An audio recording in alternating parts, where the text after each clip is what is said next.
being done to ensure that those who find themselves in the pitfalls of injury and so much that comes as you are on duty are attended to. I'll be introducing my guests very shortly. Just a preamble: Uganda's tourism and hospitality sector, one of the country's fastest growing, is now at the center of a new national drive to promote safer and healthier workplaces. It's being described as the Occupational Safety and Health Poster Campaign, and launched under the Ministry of Gender, Labour and Social Development.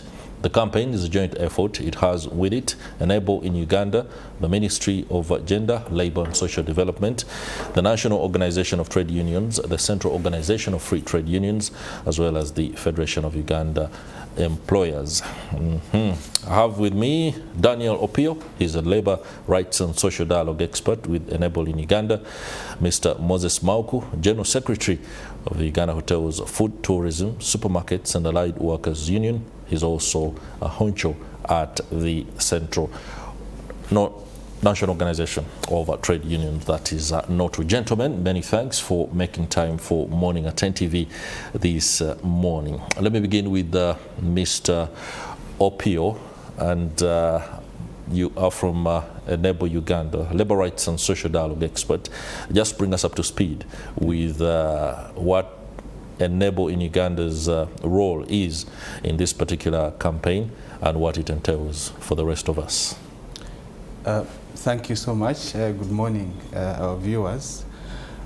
Enable is the Belgian development agency, and we implement on behalf of the Kingdom of Belgium here in Uganda. We are supporting the government of Uganda and its partners to implement its national development plan. And we support sectors in social development, in health, in education, etc. But for this very campaign, we are working with the Ministry of Gender, Labour and Social Development, with its partners, the social partners, NOTU, COFTU, Federation of Uganda Employers.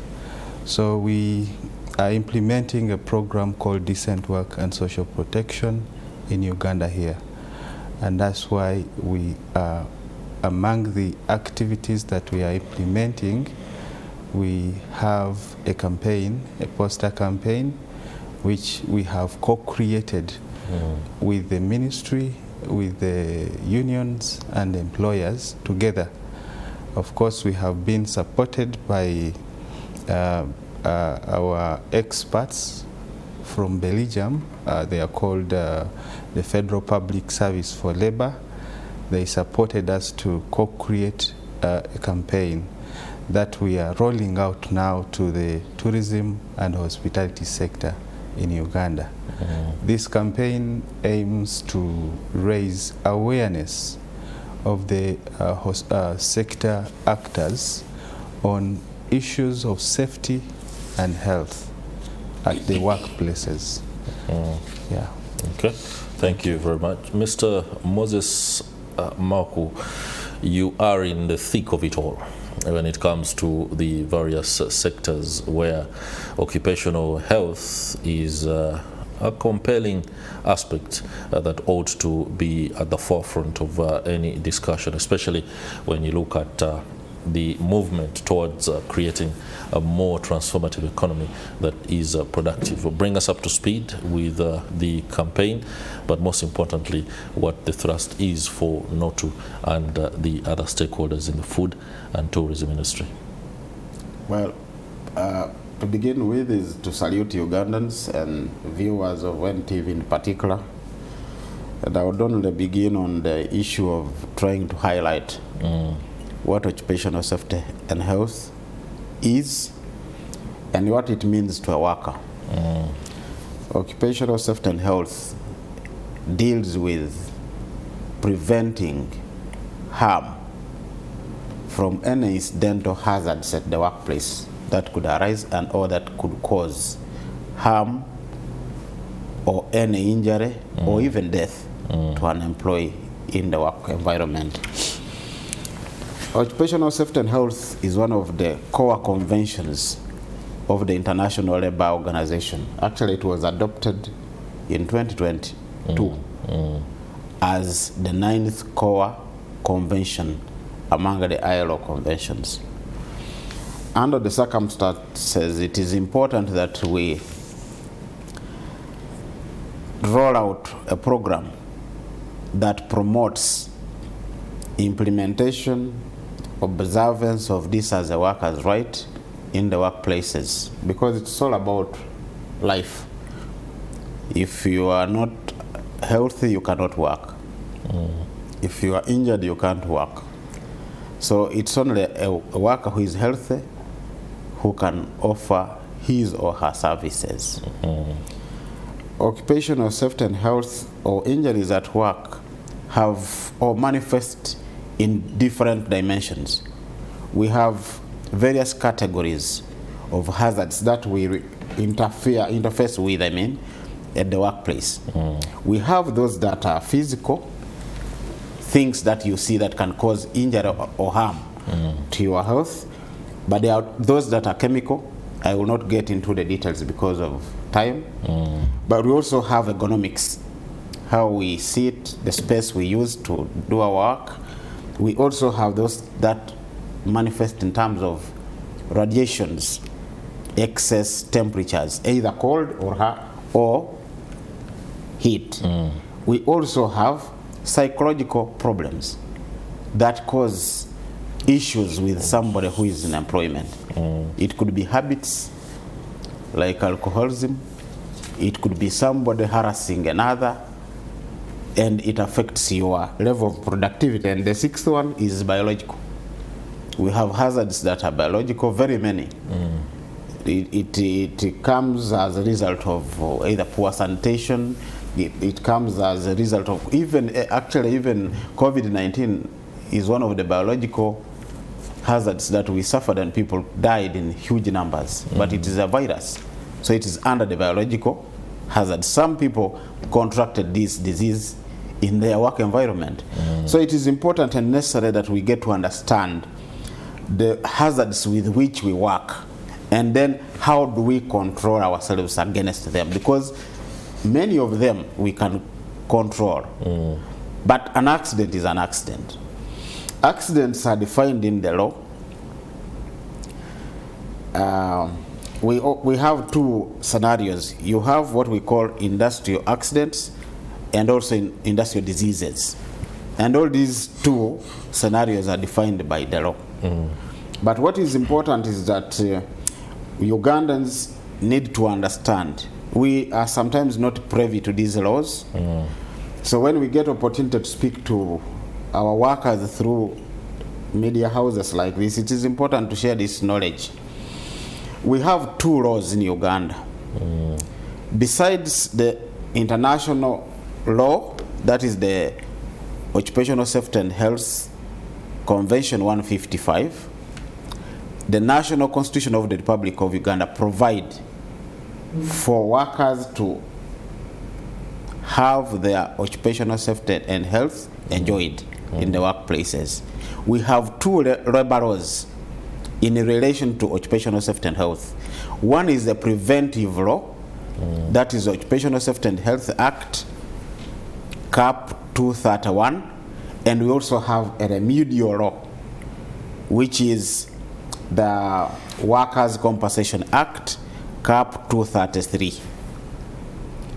Where the preventive law has not applied, if an accident occurs and an employee or a worker gets injured, you can have a minor injury, you can have a serious injury, you can also die from an accident. So the remedial law then applies. What happens to an employee who has gotten injured? The definition of an industrial accident in the law refers to any injury, an accident that a worker meets while going to work from his house or her house en route to workplace. 60 minutes, that is 1 hour, to the time you are supposed to check in at your workplace. It is that injury or accident that you meet while at workplace. And it is also that accident or injury that you meet 1 hour after signing out of employment en route home. So that is the definition of an industry accident. But very many people in Uganda here incur these accidents, especially the 60 minutes before and the 60 minutes after. And the employers do not regard those as industry accidents. They say, he got this accident outside employment, when it is actually covered under the definition of the law. So it is important that workers get clear, understand the definition of an industrial accident. Okay. Borders have always been hitting people while they are going to work or after work going back home. And they are not compensated, they are not treated by their employers. And yet it's a requirement of law. Okay. The other definition is industrial accident.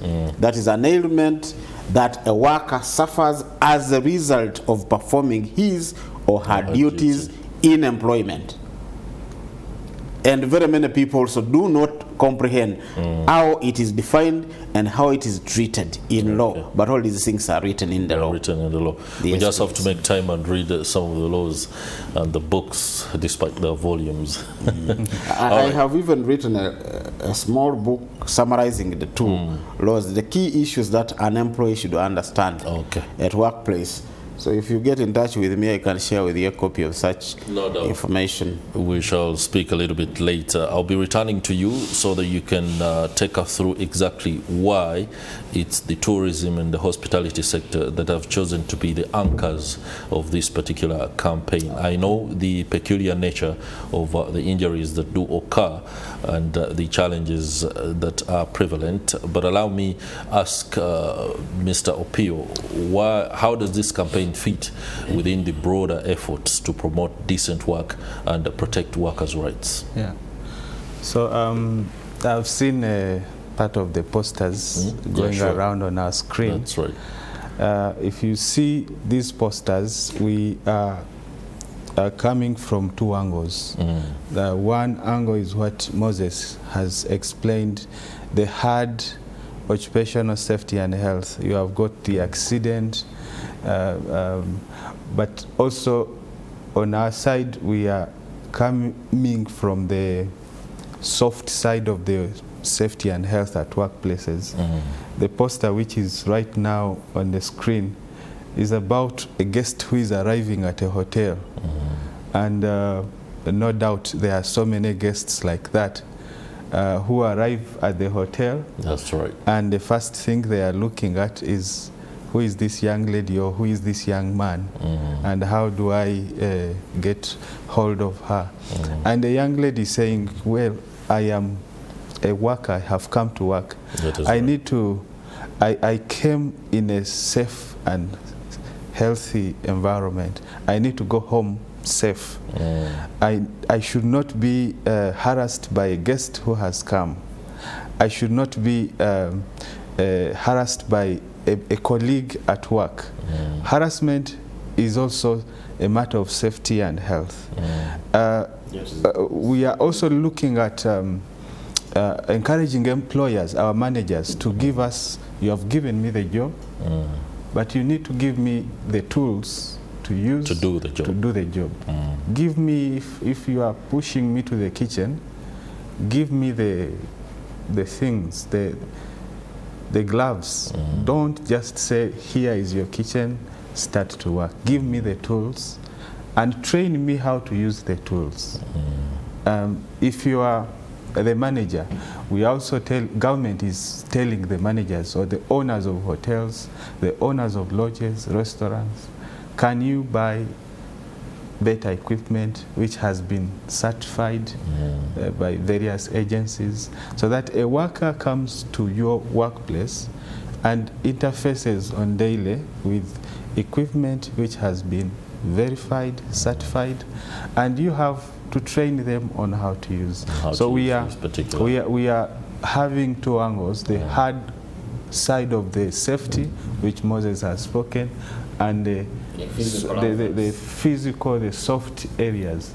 The manager there is telling the worker that please always put on, can you have these gloves on daily, so that you work and then you go home when you are healthy and safe the way you can. Your family. I mean, that would be really not uncompromising, but uneasy if the chef returns home also expecting a meal from the wife, but he has already suffered the burns from his own cooking job at the hotel. Here we are addressing also issues of attitude. Sometimes we blame employers for not providing, but that is the employer talking to the worker. Use this. Use those equipment. Use these gloves. Use any other equipment around. Sometimes we workers ignore the instructions at workplaces, and then we get into troubles with these issues, and then we have to run around. You lose your job just because of negligence. So these are some of the issues that we want the workers and employers to know. There are those which is a responsibility of the employer, but there are those areas that are also a responsibility of the workers themselves. Okay. I'm glad Mr. Opio has pretty much used the poster that has been shown to us to illustrate some of the injuries that are recorded within the sector. It's something that you can add on. The reason I want you to elaborate a little bit more is because we know factories to be places where some of the most grievous injuries happen. I mean, you're onto the conveyor belt and somehow your fingers are crushed. When the focus this time is on tourism and hospitality, it does say something that maybe there is a lot more happening there than what meets the eye. You've illustrated the fact that some guests can be, well, unbecoming. It also comes down to mindset, and I hope you can talk about it. Why they employ certain particular people in this sector and not others. You have correctly described the notion that is prevailing everywhere. People think that industrial accidents relate to industry as in factory. Industry in this case refers to sectors. Sectors, yeah. Not necessarily the factory. Okay. The word industrial refer to sectors. Sectors of work, but not necessarily. But in the ordinary understanding, many people relate industrial accidents to factory setting, which is absolutely wrong. In the recent past, I think the most recent convention now talks about harassment in the workplace, not at the workplace. In the workplace refer to situations that relate to work, including your home. There are certain things that happen to you as an employee at home. Assume you have this notorious wife who slaps you in the morning. Before you come to report here, you are struggling how to wipe away the slap that your wife has given you, and yet you have to feature on TV. So that could somehow disorganize your way of work. So when we talk about in the workplace, it is a wider scope than at the workplace. So these industrial accidents refer to sectors. Do you know how many people die of accidents after work but going home? And would you imagine that hotel workers don't use taxis, boarders to go home? They get even more fatal accidents in the hotel setting, in the restaurant setting, because they don't live in these restaurants. They live home. And the law tells you it is 60 minutes before you report to work, but en route work. Those accidents that occur at the workplace, and also those that occur after signing out of NTV en route home. So if you are shattered by a car, is it not a fatal accident? Very fatal. So that is what it refers to. So in the hotel setting, in the tourism setting, we have more serious accidents. If I can show you a glimpse of some of the accidents, animals caused the workers.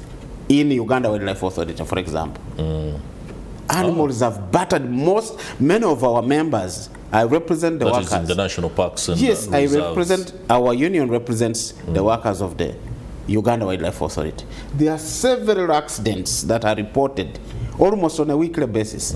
Animals injuring workers, they kill them sometimes. Are they not fatal? And is that a factory? But that person works in the forest.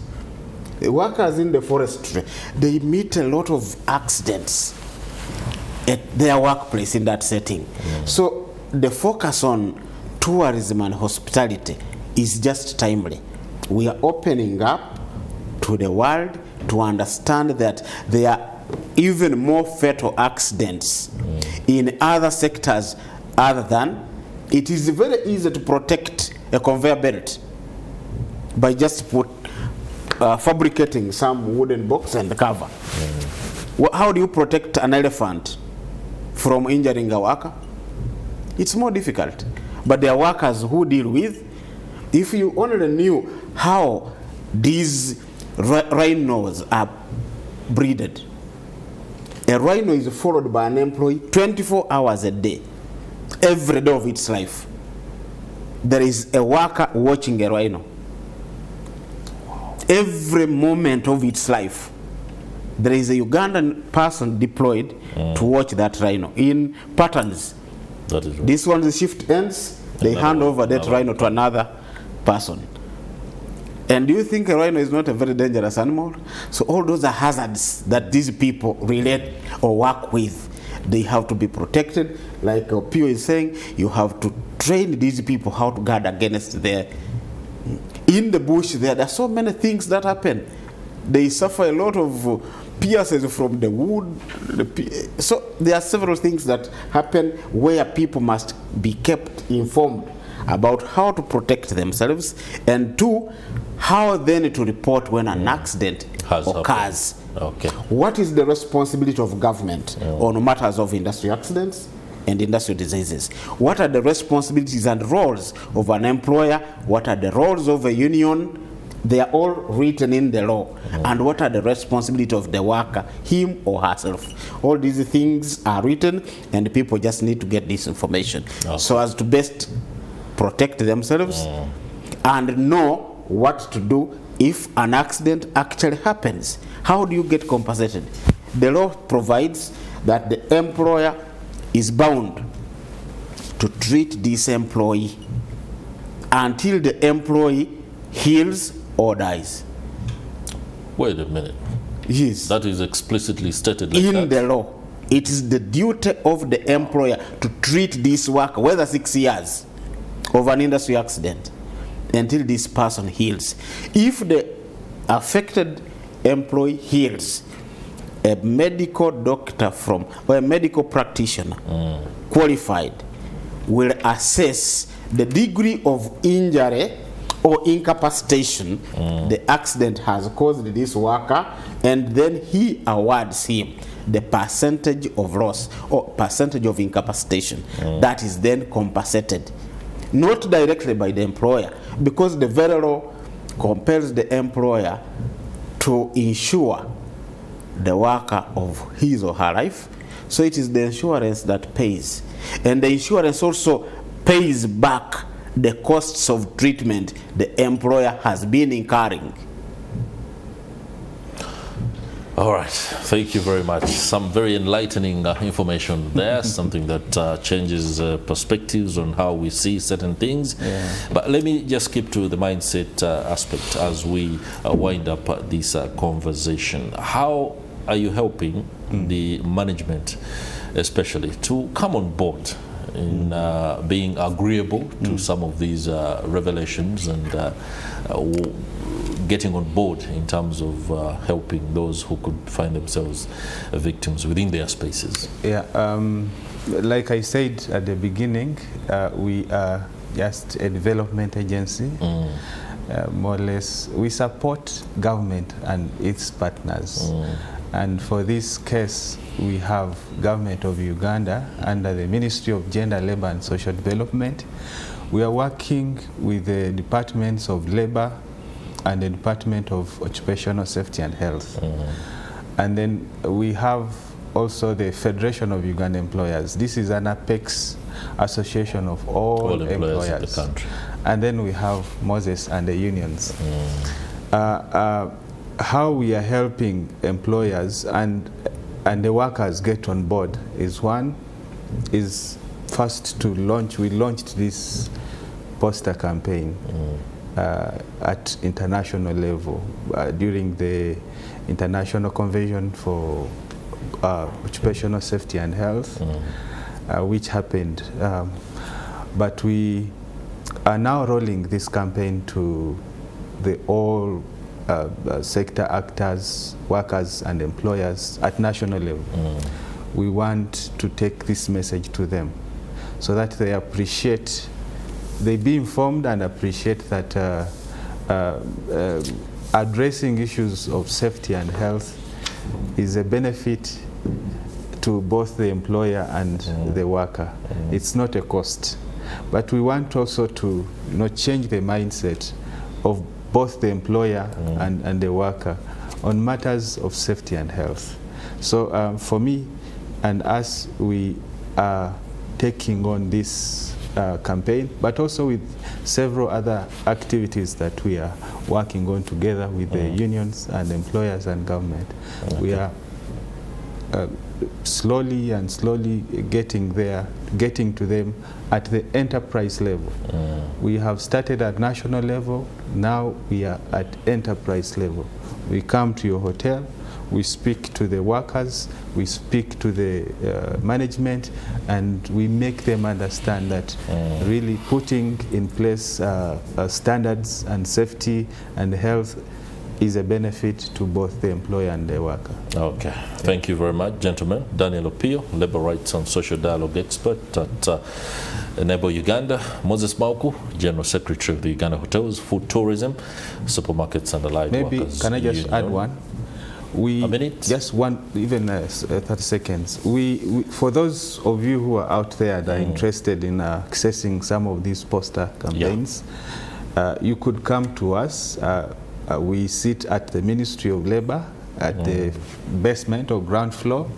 You could ask and we'll be able to give you as many copies as you wish.